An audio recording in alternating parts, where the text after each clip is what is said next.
Welcome back once again to the Fallen Ford Studio, this time in the shotgun seat with Mr. Jon Grace. I do. Good seeing you again, man. I'm so glad to have you in here. Man, likewise, man. I appreciate it. Short trip up the road, honestly. It's only, hey, this is a shorter drive than the office every day, so it was great. From Bell County, right? Yeah. So I live in Corbin, and but work in Bell County in Middlesboro, so it's an hour drive one way every day. So this is only about 45 minutes, so not bad at all. Well, you were close to that tornado action that just happened, weren't you? Yeah, dude. We missed it by just I think about 8 miles north of the house. Just devastating, man. I remember, so last second, I hadn't been to a show for a while, and had planned on going to sleeping in the woods that night. Rained it out, so last second, my buddy Blake and I went to see Sturgill in Knoxville. Got some pit tickets, and like, yeah, let's go check it out. Knew there was going to be storms, but nothing about tornado. Yeah. So I'm coming through Pineville at like 1 o'clock in the morning, and my wife was calling me, and she's frantic. She's like, "Where in the are you? Do you know what's going on?" I'm like, "No, what's?" And then obviously, so literally at the same time, somebody coming the other way flashed their lights at me. She's like, "There's a tornado going through right now." Wow. And so somebody flashed their lights. I turn around and pull in behind the gas station. No tornado in Pineville, just horrendous straight line winds, like blowing stuff down the highway, like really, really bad. And then obviously we, see afterwards. And a few of us went up there this past weekend. Just our friend Michelle Sawyers with who works on moonshiners and a lot of other things. She helps us with Laurel Cove too, but she had some contacts there, and Jessica Bray had some contacts in London. So we just went up to just kind of, it feels like you're spitting in the ocean. But I mean, it's just so much. I've never seen damage like that before. I mean, I've seen tornado damage, but not like that. So I drove through the day after. Yeah. I was heading to Corbin, and I knew the tornado touched down kind of close to where my brother lives down in London. Yeah. And he was about 2 miles from it. And I looked on the map around where it was going to be, but I was not anticipating driving right past it on the interstate. Yeah. And couldn't really prepare yourself for what you see. No, it's unreal. It looked like a massive lawnmower chopped an entire neighborhood together. Yeah. That's honestly a great description of it. They're out right below 38. And what's the craziest part of it, we always hear like, as Eastern Kentucky, where I live in Middlesboro, we're in a meteorite crater. There's literally mountains all around. So the elevation change usually works in our favor because it breaks them up. And I've always heard that, like, there's, they don't go up well over mountains or valleys, but where it came through between London and Somerset to London in a place called Beaver Creek, WMA. And there's a lot of really, not like back home, but there's some really deep valleys and hills there, like, and it just went over them like it was nothing, dude. Wow. Like, it had to be a giant tornado. Yeah. Like, they're calling it like an EF4, I believe, at this point. Which is unreal, man. But I tell you what, you saw some heartbreaking things down there, but like the only stories people told us were like the gratitude side of it, like just thankful to be alive type deal, because material things can be replaced. 100%, man. 100%.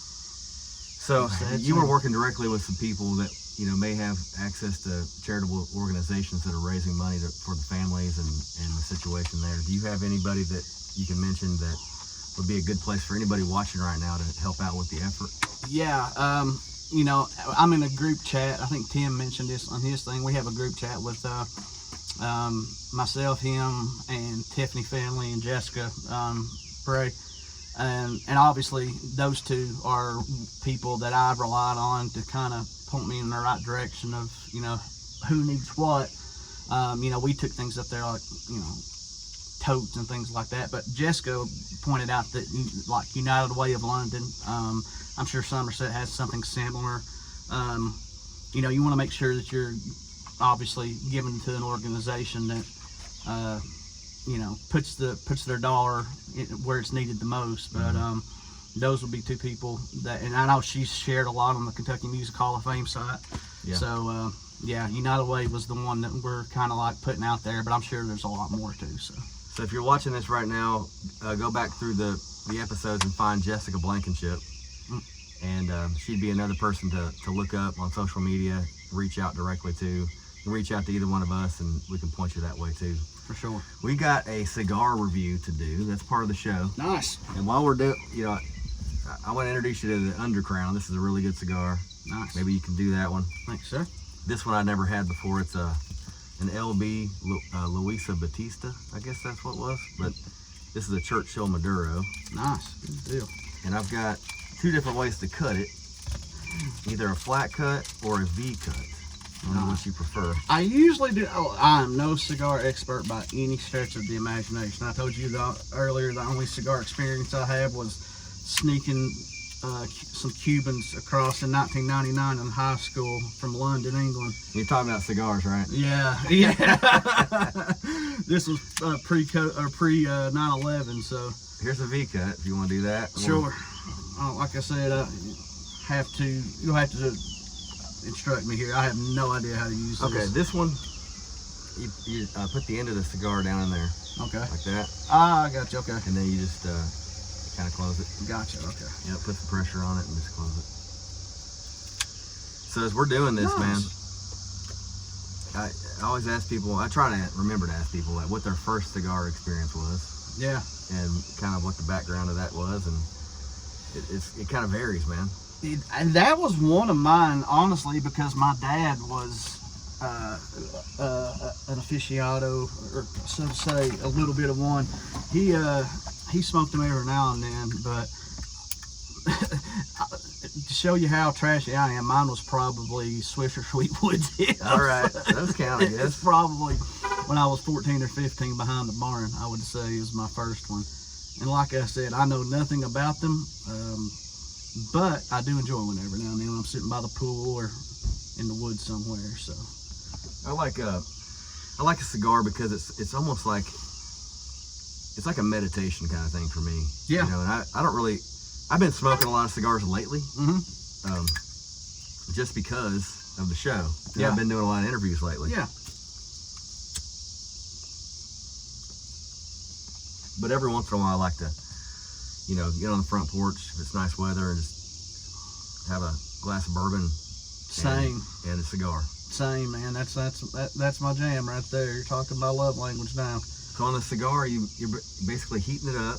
I know you don't want to burn it, right? Like that's right. why. Okay. Try to get all the tobacco to burn at the same rate. Gotcha. It's like Well, John, I don't know if you remember this, but I think the first time that I ever met you, and it was very, very briefly, it was waiting in line for Kicking It on the Creek tickets on the sidewalk. Yeah, I do remember. And that was when we all had to spend the night there. Yeah. We all spent the night. I spent the night in the churchyard. Yeah. With a sleeping bag. Yeah. And I remember the Roberts going down through the line, and we were all getting nervous because they were getting close, and you could see it in their eyes. They were like, "Oh man!" They knew they were about to break a bunch of people's hearts, and that's honestly what stuck with me that day. Is like that should have been a day when, like, that was an iconic thing to pull off, and Byron being Byron was more worried about the people that he had to disappoint. You know, it says everything you need to know about him. Great guy. I actually just saw him. He and his family were at the 8th grade graduation. Both his grandson and my son are on the same football team and in the same classes, and so he was there. And I said, "You're looking good." He's like, "Well, I'm feeling good."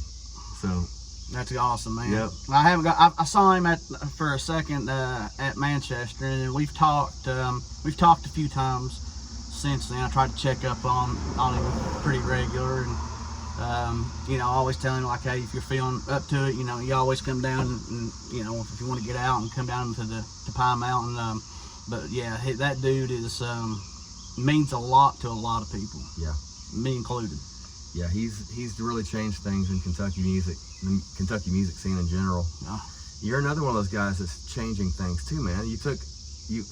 Let's talk a little bit about your background into what led you to doing what you're doing now. You're you're the tourism director at Bell County. Correct, yeah. You're also an organizer of Laurel Cove Music Festival.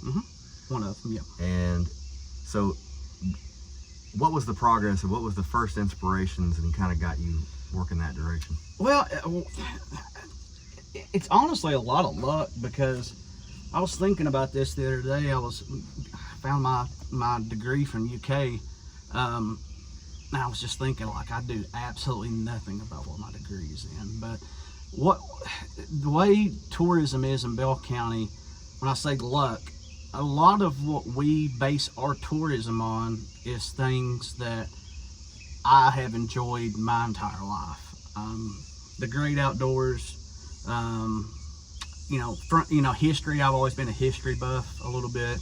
And we have a lot of that, obviously, with the Cumberland Gap and things like that. And then here recently, one of the things is we've tried to do is develop a live music scene, if you will, down there. And that's where, we started. We had an old theater in downtown Pineville, and we kind of renovated it. And I got into tourism through ATV stuff, building a ATV park, and we did some music up there too. We had Shooter Jennings up there one time. Sunday Best played it way back in the day. That's a great story. I always loved to reminisce with Nick, because it was a crazy night. But yeah, so, and then we started doing things at the Bell. I took the tourism director job in 2016, and we did a few shows at the Bell, and I think our third or fourth one we ended up selling out, like right at the showtime, with John Moreland, and we had Coulter Wall open up, oddly enough. And then we started Laurel Cove Music Festival after Blake and I, my buddy Blake, we went to kicking it that year. It was actually the year before the first year we went. It was 18. But, started up. It was obviously really small. It still is small. That's the great thing about it. It's a small festival, which I think more and more people are gravitating towards more intimate. There's always, I still like going to big festivals too, every now and then, but I think, I'm a 1 out of 10. If I go to 10 festivals, one of them will be a big one and the rest of them not. And it's just kind of taken a life of its own, man. I'm really grateful because, like I said, as this music community has grown, and there's so many talented artists out there to choose from. And then we knew that Laurel Cove could be a cool location, really hard logistically, to put it on. And we're trying to work smarter, not harder, as we get older. But we knew if we could pull it off, and we had, I'd seen concerts up there as a kid, just not very many. But yeah, it's worked out great, man. We've got great fans, got great support from a lot of people, got the best crew ever. That's the biggest thing, is as it's evolved, our crew has evolved to highly specialized roles. Everybody does the same thing year after year. I'm a big fan of, as long as it's working, keep it the same. If it doesn't work, then we'll be the first to, and that's the other part of it, is not being on your high horse enough and saying, oh, well, this is the way it is. If our festival family says, hey, this is great, but you should change this, then that's what I want. I need that advice, because we're not the type to ever be like, oh, it's our way or the highway. We know everybody's got limited time, limited funds. If you're going to come and spend those limited resources with us, then we want to make it the best experience we possibly can for you. So. And you made some adjustments this year to the festival. Didn't you add another day? Add another day and give some more time between the sets. Yeah, and that was solely from fan suggestion. That was one of the things that we try to do right after each year. And that's a really basic thing to do, but I think it's really important, man. We ask people who they want to see, and we ask people, what can we do better?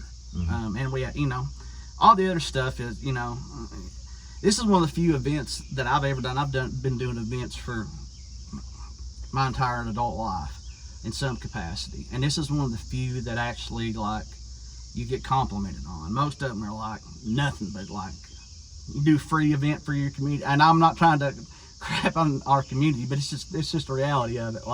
you can plan this big event and, you know, have it free and yada yada, and most of the time you get more negative, or maybe I focus on the negative more than the positive. But Laurel Cove has always been just really easy.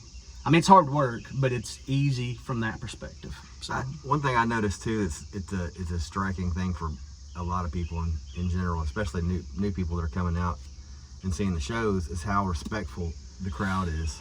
Yeah. And it turns into a kind of big listening room. You might have 2,000 people out there, but everybody's like quiet and respectful and listening at certain parts of the day. And then it gets wild and party atmosphere later on, but even wild in quotation marks. It's not like everybody is having a good time and everybody's looking out for each other, and it's become a big family. Is what it feels like. That's the way I see it. And like I said, that gets thrown around a lot, but I honestly think it's true. And you know, it's true also from the fact that no families without its problems too. Like, we know that there's stuff every single year that we're going to try to, like, you know, parking's tough up there. There's a lot of things that are tough, but you know, all you can do is use a collective hive mind type mentality and be like, all right, here's what we're working with. If anybody's got any suggestions on fixing it, then let's hear them, because you know, if we can do it, then we will do our best to. But you know, that's really important to us. Just like I said, making sure that we take into account everybody's opinion on it, because a lot of people work really hard, and the greatest thing is like everybody. It's like everybody's willing to chip in up there, man. It's really unique in the fact that like somebody will see me carrying a tote and won't even say, before they even say hi, they'll just come and grab a hand and be like walking along with me. Because, you know, when you're as broke as our tourism commission is, you have to rely on the kindness of strangers. It's one of those things that, and those strangers become family. But like it's a neat thing, man. I'm really humbled and appreciative of how it's been received and supported by a lot of folks these past couple of years, especially. So, and getting to what you said about the listening room, I think that me and Tim Parks were talking about this. Sometimes I think that event will take on kind of the persona of the people putting it on, and that's always kind of how we've been. Is like I like to raise hell every now and then too, but you know, there's times and places for it. You know, just like the Reckless Strays last year. That was about as raising hell as you could possibly get without breaking the law. What an iconic moment. Too. Yeah. But, you know, there's other parts, like what was equally as special for me was the night before when Wyatt didn't know he was doing an encore, and then they unplugged all the sound equipment, and then he gets back on stage, and my sound guy's looking at me like, I can't just put this back together. And then I was just like, just don't worry about it. Let's see what happens. And then that happened. So it's kind of the best of that. That was why last year was so special. Those two moments kind of encapsulated the both ends of the spectrum of how good our festival fans are. That's why we don't. Somebody asked on our Facebook page, like, why don't you open it up to more people? Because I like our crowd, man. Yeah. I think we've got a good crowd. And it's incredible, man. You know, it's incredible. And I was talking with Kat Deeds, my friend over in the UK. Yeah. She got a ticket to come over. She's coming over. That's awesome. She's like, it's like gold dust. It's like I got some gold dust, and that's because it's a rarity. There's only so many people because it's kind of a closed location. Yeah. And so you can't get too many people because it's just it kind of ruins the atmosphere. But, for sure. Yes, it's like it's unlike any other festival I've been to. You gave me the opportunity to play the stage down below that one year's a trio. 22, I'll never forget it. But you have a good way. I don't know. I'm sure there's a committee that has to decide on who they pick and choose, who gets to perform on the festival. And I know that's a difficult thing. Yeah. But you guys have a really good way of mixing up and coming artists that are kind of on their way up, maybe, and some that need that boost. Yeah. And then you have an incredible pick of people that have already made it to that next level and want to perform there in a small place. Well, and that's only happened the last couple of years, because in our first 2 years, like, we were begging people to play, and then we got, like I said, we got really lucky once bands. That's the great thing about, especially in our community, it's word spread, and we try to make it as enjoyable for the artist as we do the fans, because I think that's important, man. A lot of festivals, you see people going in and they're hauling their own equipment, they're not getting them rooms, they're not doing this, and my whole philosophy was like, we need to do the little things right. And that comes second nature in our part of the world too. I think of just doing right by people, making sure they're fed and comfortable. But even like this year, we got a couple of extra things for the green room just for the artists. Like we got a masseuse this year, just to throw it in this year. Like, hey, there's a lot of these cats come off the road. Yeah. They just want a cold beer, and now they can get a massage. I mean, but yeah, man, it's like we've been really lucky. Like even I was just talking with Ian knows people on the phone before I walked in, and yeah, we've had some, like, especially this year, like we've had some artists that have no business, that has no business knowing who we are, actually know who we are, and that's shocking to me and humbling. And but yeah, the artists I picked them, but my crew has a lot of input on who we get as well. Yeah. So y'all killing it. I appreciate it. And that's it's a really good thing. Really doesn't need a whole lot of advertisement, and you got a really good thing, and it's like it sells out in seconds and minutes. Yeah. And there's a lot to be said about that for what you and your friends have all put together. Yeah, well, I appreciate that. I mean, it's a lot of hard work, and the advertisement we do is solely for our sponsors. I mean, that's because again, it goes back to if I break even every year, that's the goal. Yeah. We're not in this to even really from a perspective of building it to save towards every single year. Like our goal is we want to put back what we've got in. We want to keep ticket prices as low as we can. I've always made sure that like people especially that are playing the earlier sets in the day, like taking as good of care of those people as we possibly can, because people remember that, and it's the right thing to do. Like, I've had a lot of bands that have given us, like, that we had no business being able to afford, that they remember when you helped them out and did, went a little bit extra when they were starting out, and they reciprocate that. But like I said, I got a really, really good crew, man. I got about 10 of us that plan it all year long, and yeah, it's a group effort for sure. So we have a lot of festivals that popped up in Kentucky over the past several years, and some of them make it and other ones don't.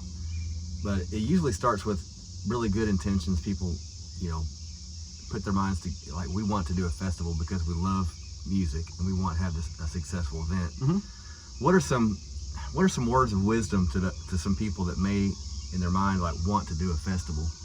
What are some things that they should look for, even to see if that maybe this is something we should do or we shouldn't do? Yeah, I mean, and here's the thing, like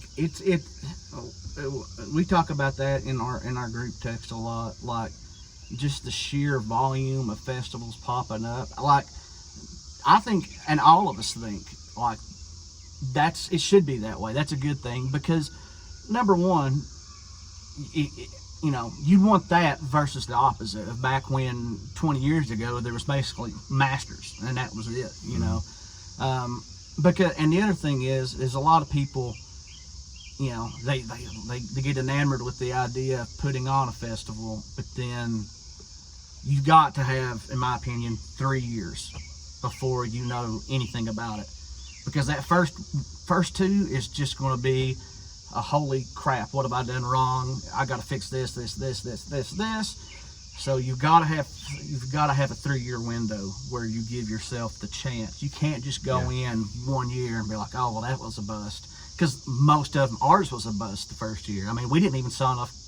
I mean, by all accounts, I still think it was a good event. We had John Moreland and Arlo and Nick Jamerson and Josh Morningstar and a lot of great acts, but like we still didn't sell out a 500-seat conference room.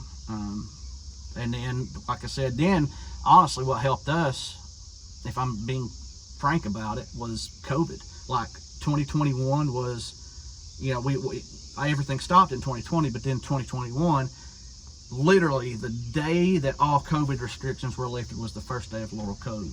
So everybody, that event sold out. Yeah. And that was because and the other part, other than giving yourself 3 years, you gotta have somebody, you've gotta have a venue that's got something about it. It doesn't have to be, you know, the nicest venue, but it's got to have some kind of appealing quality. And the third thing is, man, you've got to have a crew. You've got to have people you can trust. People, again, get enamored with the idea of like, hey, I want to do a music festival, because they see all the stuff that they think comes with it, but it's a ton of work. Like it's so much. It's a full-time job in and of itself. Doing this all year long. Like we're already booking for next year. Yeah. Like, because you have to now, and getting back to, there's so many, that creates a situation where people start booking earlier and earlier and earlier. And like right now, personally, I'm like, if I'm wanting a show this winter, I have to book it right now. Yeah, I'm late on booking some of the Bell Theater shows. I'm trying to get those things booked, and I'm already running late on that because I'm trying to finish that. But and then like the other thing is you got to, the biggest thing I messed up, and I'll end that advice on this, is like, you've got to have a scenario where you're like me. My strongest suit is not building a budget, but I had to get good at it, because what will happen is, you can think of your main cost, your bands, your sound, your production, but what'll get you is those little $1,000, $2,000, $500 costs that will pop up in the 3 weeks leading up to it, that will put you from in the red to in the black, or from in the black to in the red quick.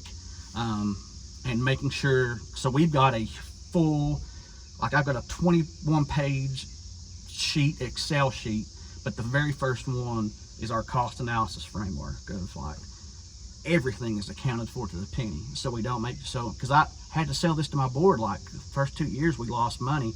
Wasn't a ton of money we lost, but like we still lost it. And within our framework, we had to figure out like, okay, tickets and sponsors are our only revenue. How do we make sure that covers all of our costs? So that's a lot of great information, man. Good wisdom. And it's like, there's no easy way to learn that right out of the gate. It's like, no, start your own business, and you know, most businesses fail after the first year. But it's that stick-to-itiveness, man, and that persistence, and the ability to change and adapt as you see certain needs pop up. For sure. So with the Bell County tourism, now I got Bell County roots. It goes way back. Yeah, we talked about this. Yeah. And the way that my grandpa described Bell County when he was a kid was like a Wild West town. Yeah. He said it was rough, and Little Las Vegas. he was a very dirt poor family, and they couldn't afford to feed the kids, and so going from that to where Bell County is now it's a place where tourism is developing. So that's a really good thing. And so talk about how you've seen it develop in just your stay as the tourism director. Yeah, it's been weird, because tourism for most people is kind of a black or white thing, and they either think that nobody is ever going to visit Bell County, like those hotels are just full with fake people and fake cars, that like it's non-existent, or people think it's the only thing that's going to save us, like it's got to be the end all be all, and in reality neither one of those is true. You know, if Cole taught us anything, is you've got to have a little diversity in your economy, because something you build up your economy with, if that thing goes belly up, then you're in bad shape. But you know, so we've had the good fortune of I took over in 2016. We've had minus the COVID year, you can throw that out across the board, but up until this past year, and we were off by a few $1,000s, but we had 7 consistent years of positive growth. And what you learn is it's just a lot of different. It's a gumbo, man. It's a lot of different things put together. We have, you know, the national park, the Cumberland Gap National Park. We're the only county that's got both a national park and a state park. A lot of the, like I said, a lot of the outdoor stuff. Tons of hiking, places you can go ride ATVs or, you know, fly fish or creek fish or kayak and things like that. But then also, like I said, what I have found out, because we're one of the only counties, we are the only county, and I'm not going to talk much about this because I will eat up forever, but in our 16 county region, I'm the only one who doesn't have a restaurant tax. Like every other county has one. It has to do with an old state law that needs changed, that politicians in Frankfort won't get off their butt and change for whatever reason. So we're having to do this. When I say on a budget, I'm talking like our budget is like a fraction of what everybody else's is. So we don't have the money to do a lot of the other stuff, but what I figured out is investing in quality events. That's not a traditional way of looking at tourism at all, because you mainly think you spend it on advertising and a magazine and yada yada. Mm-hmm. But man, those events, in my opinion, are the most surefire form of tourism, because one, you know they're coming. Like you can see with your eyes how many people are coming, typically how many people are staying in your hotel rooms and things like that. But they're tangible. So we started investing in events, and whether it's like the Levitt series in downtown Middlesboro, which is about to release their lineup here soon, and it's just a banger lineup this year, like really good. The Bell Theater stuff, but not just music. Like we had a couple of weeks ago a car race, a time trial up the mountain, brings the car folks in. We have a bicycle ride called the Cruising the Crater ride. We have the Wing Fling. So finding those events that we think has potential, and with our very limited budget, being able to help them and help advertise and things like that, that's what's helped us, because we're a microcosm, or a macro vision of Laurel Cove. Like we don't advertise much with tourism. We let the events do the advertising. Yeah. So. And you sell out the hotels almost immediately.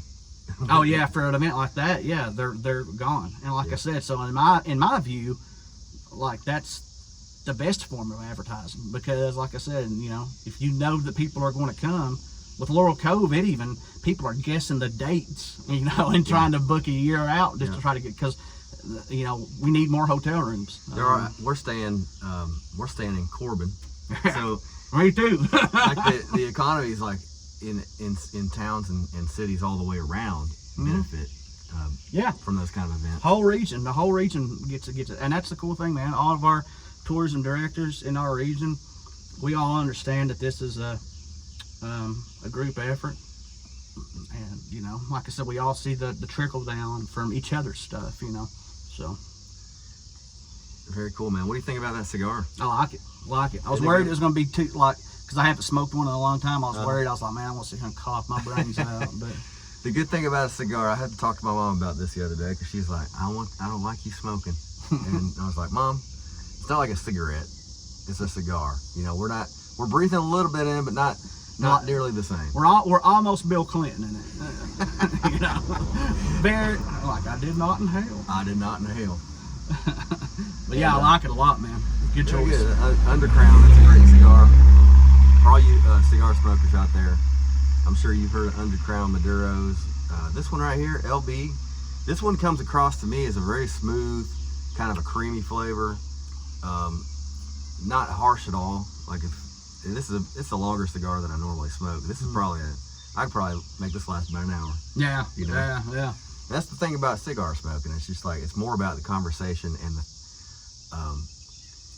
just the meditation part of it for me. Yeah. You got to have those things in life that you can zen out a little bit with.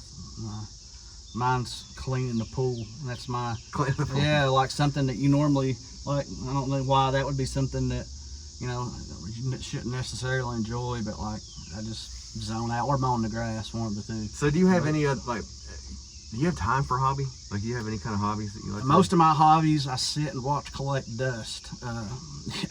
But I do, man. I mean, when I get the chance to, I mean, honestly, going to concerts is, I know that sounds weird, but like, I try to go to as many. I haven't gone to as many here lately just because I've just been swamped. And I think they're down a little bit across the board, but like it's starting to pick up again. But I love going to shows. A bunch of us are going, we try to do like 1 or 2 big trips a year, or, you know, so a few of us are going to Under the Big Sky out in Montana in July. That's on my bucket list. Really, to go to. Dude, it's a really awesome festival. I enjoyed it in 23. Quite for a bigger festival, it's really nice, and it's Montana, man. I mean, I could go to anything in Montana and have the time of my life. But yeah, I really enjoy that. I love to fly fish. I just don't get to do it a lot. Are you gonna do something out in Montana? Oh yeah, that's the main reason. Like, that's the thing. I'm going to fly on a fly fishing trip that happens to be around a music festival. So, because like when I plan trips, that's one of the first things I look for is like, is there any good trout streams nearby or smallmouth streams?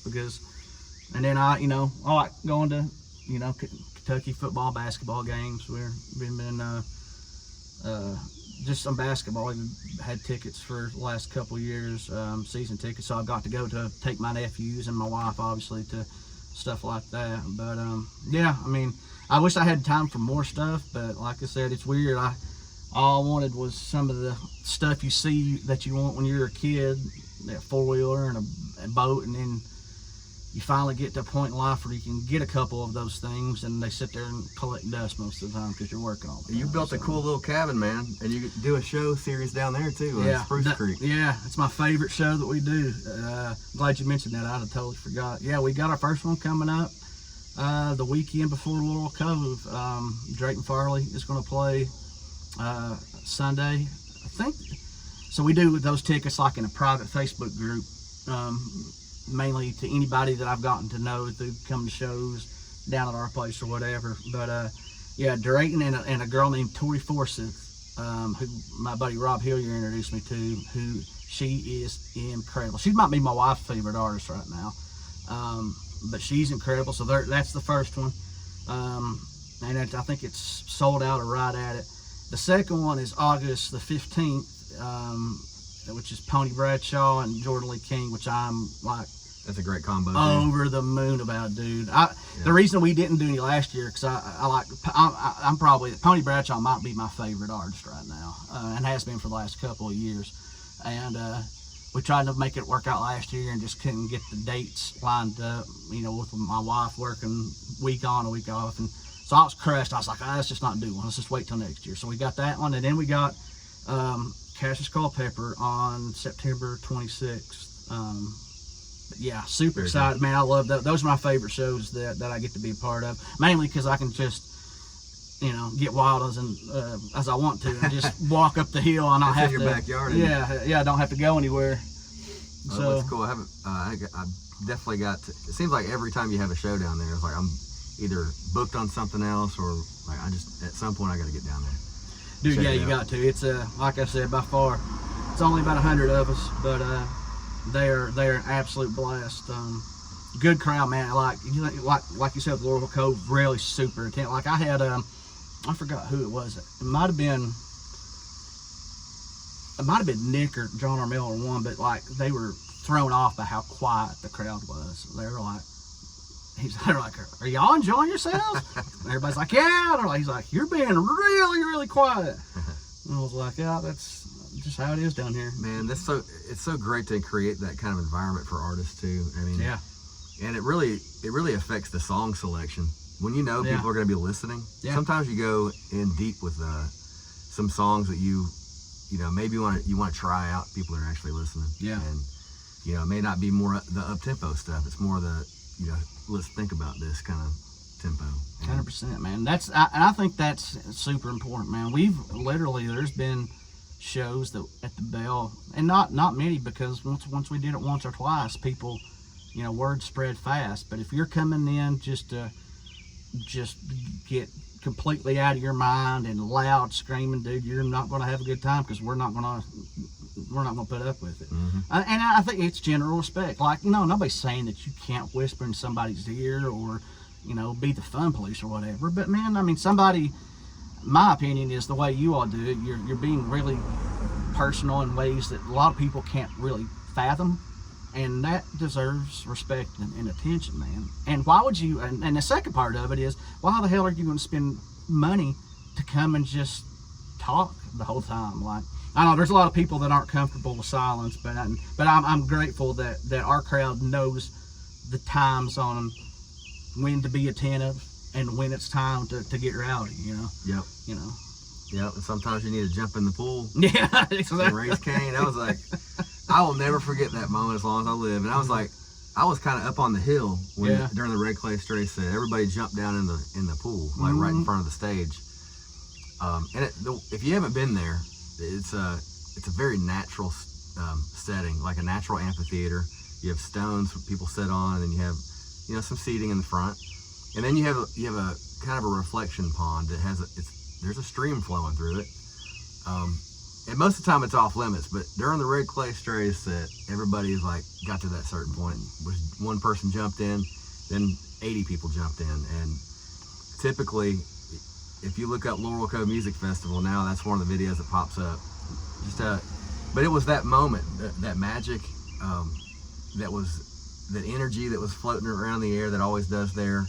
It was just compelling people to do that. Yeah, it was awesome to see it. It was funny how it happened. I remember watching, I think it was Pony Bradshaw and Mike Hart from Hippies and Cowboys said, I heard that there's a rumor going around that somebody said they're going to jump in the pond.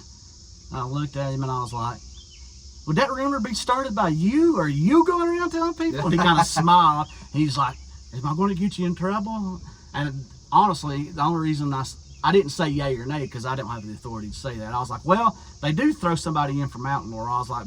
I was like, I can't tell you whether to or not. I was like, you know, that might have been just a one-time thing. I wouldn't get it. I wasn't in that thing because I know how many copperheads are in that thing. Yeah. So, but, you know, to each their own. My battery's about to die. And we're getting around that 40-minute mark. Man, it's a good cigar. LB, Undercrown. We're sitting here enjoying these, enjoying the conversation. We never really got a chance to sit down and talk all that much, and I'm glad we finally made it happen. For sure, man.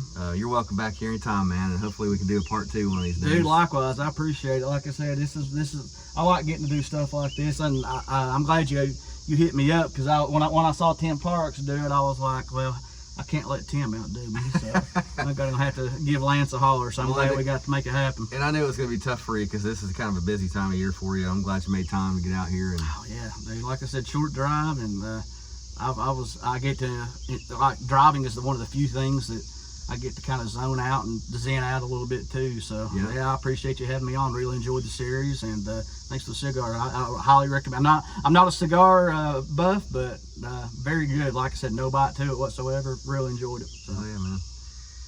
Well, safe travels down the road. I will be seeing you at Laurel Cove. Sir. Make sure you check out everything Jon Grace is doing, and support all the music that he supports. Check out Laurel Cove Music Festival. Get to Bell County, go hiking and fishing, stay in the hotels, eat the food, drink the drinks, and tune in to Falling Forward. Make sure you like and subscribe. I know you know what to do.